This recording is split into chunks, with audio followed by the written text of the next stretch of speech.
Olá, estudantes. Aqui quem fala é o professor Cleiton, leciono Geografia e História na Rede Municipal de Garanhuns, professor também da Rede Estadual de Pernambuco, na função de educador de apoio.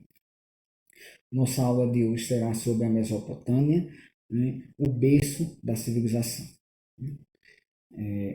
Começamos nossa aula falando sobre a geografia da região. Geografia, terra entre rios. Então, a Mesopotâmia significa entre rios. Essa palavra Mesopotâmia tem esse significado. Então, a região localizada entre os rios Tigre e Eufrates, no atual Iraque e Kuwait. Essa é uma região de intensos conflitos até os dias de hoje. Nos próximos mapas a gente vai visualizar melhor onde é que fica essa região. Ela é uma região onde ela é cercada por desertos. Então esses dois rios são um grande oásis naquele meio. É um rio fornece água, e quando ele tem as cheias, as águas eles fertilizam os solos ao lado, tanto de sua margem esquerda como sua margem direita, e aí os povos aproveitavam para plantarem, e aí foi surgindo cidades próximos a esses rios. É uma região de clima quente e seco, evidentemente, é uma região deserta, região de clima quente e seco, certo? É uma região também que tem muitas montanhas em suas proximidades, especialmente nas nascentes desses rios. Se faz irrigação das águas para os lugares mais distantes, tanto para o abastecimento humano quanto para os locais onde é possível fazer a cultura. Aqueles povos, os primeiros povos, viviam basicamente da agricultura da pecuária. A agricultura era plantado trigo, plantado soja, arroz e outras regiões do mundo, painço, entre outros, e os animais criados, basicamente os primeiros animais domesticados vieram o boi, o cachorro, o gato, enfim, cavalos, eram os animais que hoje servem alguns como de alimentos, como também animais que servem de montaria. Nesse período também se começou a produzir excedentes, e aí a produção de excedentes elas eram comercializadas nas primeiras cidades, Ou seja, as margens dos rios tinham-se essas cidades, por exemplo, a cidade de Ur, por exemplo, a gente vai mostrar daqui a pouquinho onde fica a localização. E aí nessas cidades, nessa e tantas outras cidades, as pessoas levavam seus excedentes, normalmente uma data da semana, e aí fazia-se trocas, comércio de escambo. E aí esse comércio, ele basicamente era, exemplo, um determinado grupo produziu trigo, mas está precisando de animais. E aí um saco de trigo, um animal vale a quantidade de sacos de trigo.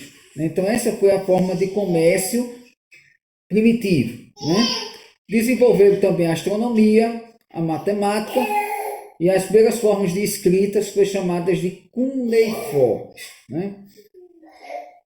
Aí, gente, nós temos aqui o mapa da Mesopotâmia, essa região aqui, vocês podem perceber aqui, aqui vai estar a região de Ur, é a cidade de origem de Abraão. Abraão saía dessa cidade e conta os relatos da Bíblia que ele foi chamado para Canaã, aqui Israel, região da terra prometida, Certo? E aqui, gente, ó, os dois grandes rios que eu me refiro, o rio Tigre, aqui está o rio Eufrates, essa região aqui é uma região montanhosa, evidentemente os rios nascem nessa região e eles correm por essa área até desaguar no Golfo Pérsico. Aqui a região está o Kuwait, aqui vai estar a região do atual Iraque. Essas foram as primeiras cidades que surgiram. Nínive, Assur, Acade, Babilônia, Tiro, Sidom, Bíblios, Jerusalém, enfim. Então, essa região aqui era chamada de Crescente fértil, embora, né, esteja rodeado de desertos, né?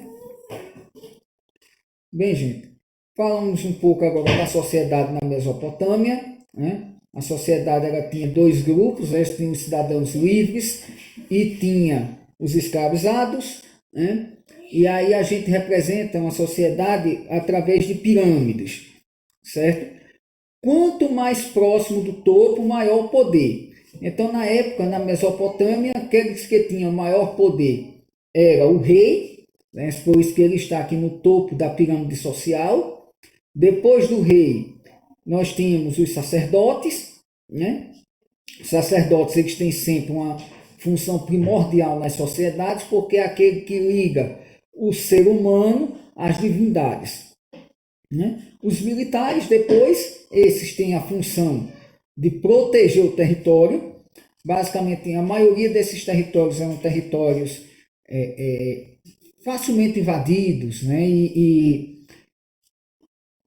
E aí se precisava de uma grande força de exército para sua proteção. Daí os militares terem uma grande importância nessas sociedades mais antigas, tá certo? Depois vinham os artesãos, aqueles que fabricavam os instrumentos, por exemplo, instrumentos de trabalho, né, entre outros, né? Os camponeses, vejam que os camponeses aqui têm um espaço maior, justamente porque esses formavam uma camada muito grande da sociedade na época. E, por fim, os escravizados eram uma porção pequena, mas estavam na base, porque basicamente esses tinham um menor valor, certo? Normalmente, escravizados, eles eram aqueles que povos que perderam guerras, tá certo? Então, aqueles povos, né, perdeu a guerra, normalmente aquele povo era escravizado, né? Falamos agora um pouco da religião, né? O nosso título havia uma religião com muitos deuses, né? E aí diz, eram politeístas, destacando os seguintes deuses. Polis é uma expressão que quer dizer vários, certo? Teístas vem de Deus, então vários deuses, né? Então nós temos aí o deus An, né? Que é o deus do céu, é esse que está representado nessa imagem aqui, né? Enlil, deus do ar, Enki, deus da água, Ninhursag, deusa mãe da terra, tá certo? Então, existiam outros deuses. Esses aqui eram aqueles que tinham uma maior importância, né? E aí, para os mesopotâmicos, os deuses eram semelhantes aos seres humanos, sendo poderosos e imortais. Os deuses moravam nos zigurates, que é o prédio alto. Certo? Esses zigurates foram construídos, grandes zigurates na Babilônia, por exemplo, né? E esses grandes prédios, né, eram moradas dos deuses. Esses deuses, evidente, eles tinham semelhanças nos humanos, tanto semelhanças físicas como também de sentimentos. Então, esses deuses eram aqueles que sentiam amor, sentiam raiva, né? Tinham emoções como nós, né? Segundo os mesopotâmicos, né? Depois vemos a escrita, né? Essa se desenvolveu há mais ou menos 4.000 a.C., né? A escrita, ela foi um marco, gente, no que é chamado de pré-história e história. A história começa a existir propriamente quando o homem começa a escrever, tá certo? Então escreviam-se, né? Escreviam em placas de argila fresca. Nós temos um exemplo aqui, né? De uma placa desse, né? Essa aqui, certo? Essa plaquinha aqui é uma placa de argila, né? Veja que aqui tem alguns furos, né? Cada furo desse tem um significado, né? E a escrita, ela era chamada de cuneiforme, está certo? Porque ela tinha formato de cunhas, setas, tá certo? E aí cada caractere desse tem um significado, né? Na escrita tinham sinais que representavam sons ou ideias. Posteriormente a escrita passou a ser figurativa, né, gente? E aí, gente, mais um pouco a gente vai estudar nos próximos momentos, depois a gente vai falar um pouco melhor, né, que essa escrita foi evoluindo até chegar hoje ao que nós conhecemos de escritas, né? Mas aonde se conhece, existia mais de 4.000 caracteres, então ser um escriba na época não era nada fácil, né? Por fim, vamos falar um pouco aqui da astronomia, né?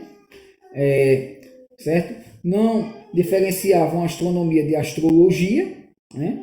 Então as duas se misturavam, né? E aí dentro desse estudo tentavam adivinhar o início e o fim de uma guerra ou de um governo, né? Então basicamente o que hoje ocorre muito, né? Quando é início de ano, normalmente vocês logo veem grupos, né, que vão e que começam a começar a dizer, fulano, esse ano vai morrer tal político, né? Ou esse ano o governo vai passar por uma dificuldade, enfim. Então, coisas dessa natureza sempre existiram, certo? Revelações acerca das características individuais das pessoas, né? Coisas que ainda hoje se vê em algumas manifestações religiosas, né? Previam eclipses solares e lunares, aí sim esse vai estar mais ligado à astronomia, né? Estudos, é possível fazer isso, né? E elaboraram um calendário lunar de 12 meses. Aí, gente, o calendário ele é extremamente importante. Por quê? Porque sem o calendário não é possível se saber o período de safra.